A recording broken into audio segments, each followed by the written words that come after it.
Since the early days of video games, female characters have been grossly underrepresented, to say the very least.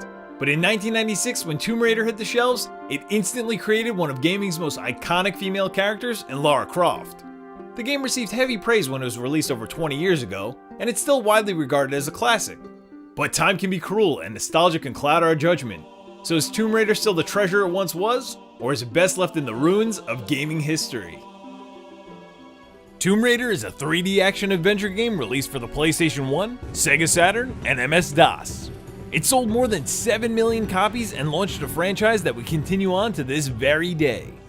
In her first adventure, Lara is called upon by Natla Technologies to recover a talisman called the Scion.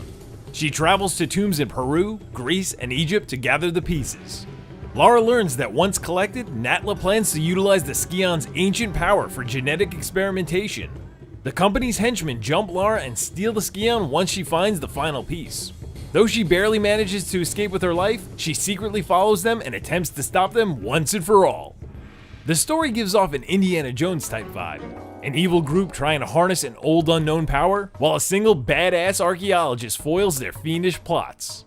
It's not exactly groundbreaking, but it's definitely one of the stronger points in the game, and it gives Lara's character time to shine. Lara is often criticized for being overly sexualized because of certain, assets. And I have to say, I certainly agree with this, especially when it comes to how this series was advertised for so many years. But in the actual game, she's shown to be a confident, smart daredevil, and I can see why people like her.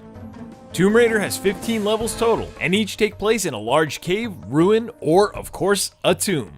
When you load up the game, you can choose to immediately start from the first level, or go to Lara's home to get a training tutorial on how the game controls. There's a button for jump, interacting with objects, quick turn, walk, and you use the D-pad to run. The big problem is that it all feels so sluggish, as though you're trying to walk through the mud, so you're gonna need a lot of practice. It took me a majority of the game to learn how to compensate for the unresponsive controls, and even then it was still the most frustrating part of this game. In each level, your goal is to try and find your way through the tombs to uncover the Scion pieces at the end, while avoiding traps, fighting off enemies, solving puzzles, and making harrowing jumps. All of these gameplay elements leave much to be desired, with the combat being the least offensive. Lara is equipped with her trademark dual pistols, and you can eventually get other guns like shotguns, magnums, or Uzis. You'll need these weapons to fight off the seemingly random assortment of animals you find in these ancient ruins, from lions, gorillas, to bears, and even dinosaurs. I have no idea how these animals survived underground for centuries, but your guess is as good as mine. Triangle will quickly pull out your equipped weapon, and you can shoot with X. Lara will auto-lock onto the nearest enemy, and you can fire away until you drop your foe. The reason I don't like the combat too much is because sometimes, especially during boss fights, your opponent will stand in one spot or just run around in circles while you blast them. It's no fun fighting someone who's not fighting back. It also makes Lara seem like a cold-blooded killer. No fight provided a real challenge, and the only time I played a boss more than once was against one of the final mutants, and that's because the camera is working against you, automatically switching from side to side, changing the direction you're moving in, causing you to fall to your death. The puzzles are plentiful, and those typically consist of finding keys, hidden switches, or moving around giant blocks. They're never difficult, but take a long time to complete because pushing blocks is very time consuming. Lara can only push blocks one space at a time, then you must restart the animation again for each space you want to move it. It's so unbelievably monotonous and makes the levels drag on. And they can seriously drag, often taking upwards of 1 hour per level.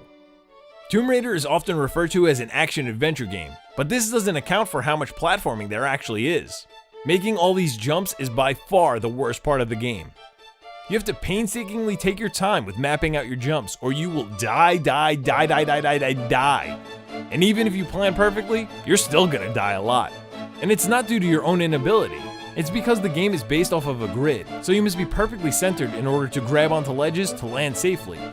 And again, the camera isn't doing you any favors because you usually can't get a good view of the jump you're about to make, so you basically do it blind. What you have to do is never too difficult in theory, but actually accomplishing it in spite of the controls and the camera is another thing altogether. Prior to playing this game, I had read many times that the soundtrack was exceptional and incredibly atmospheric. When I began playing the game, I was really confused because there was no music in any of the levels. Sure, every now and then the main theme would play, Or when fighting a boss battle, there would be some thrilling music, but only for about a minute, then absolute silence, even if you're still battling. I understand that the limited use of music could be used to create atmosphere and a sense of loneliness in these underground ruins, but there aren't even any ambient sounds. All you're ever hearing is Lara's footsteps and the occasional grunts from enemies. It makes the whole game feel incomplete. A bright spot for the sound is that the story plays out in fully voiced cutscenes, which actually aren't half bad. Now, when I say half bad, I mean that the voice acting is pretty good, but the graphics are rough. The character design is a little scary in the gameplay, and they are downright ghoulish in the cutscenes. Some things like the dinosaurs look good, but the people and the mutants are freaky. While playing, I would often miss items on the ground because I couldn't even tell they were there since they blurred into the floor. The color palette uses a lot of dingy yellow, green, and blue. I had to take breaks every hour or so because my eyes were so strained. I've mentioned it several times in past videos, but this era of gaming has aged very poorly in terms of graphics. There are exceptions with games like Mega Man X4, Tomba, or Guardian Heroes, but those are all extremely stylized and in 2D. Games that tried to be somewhat realistic and in 3D have suffered a terrible fate, and Tomb Raider is no exception. 3D gameplay was still in its infancy in 1996, so there were no standards on how to approach it.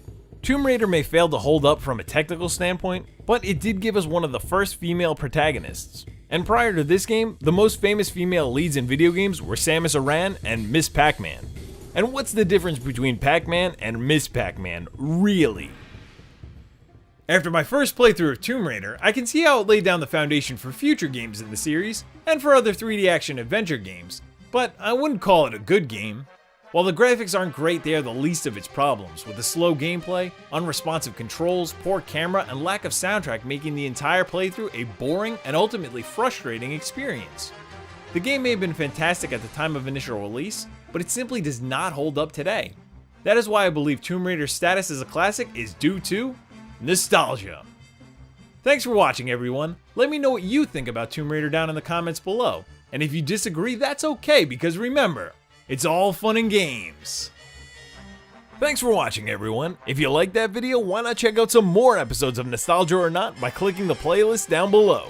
And if you like what I'm doing, don't forget to subscribe. Thanks again.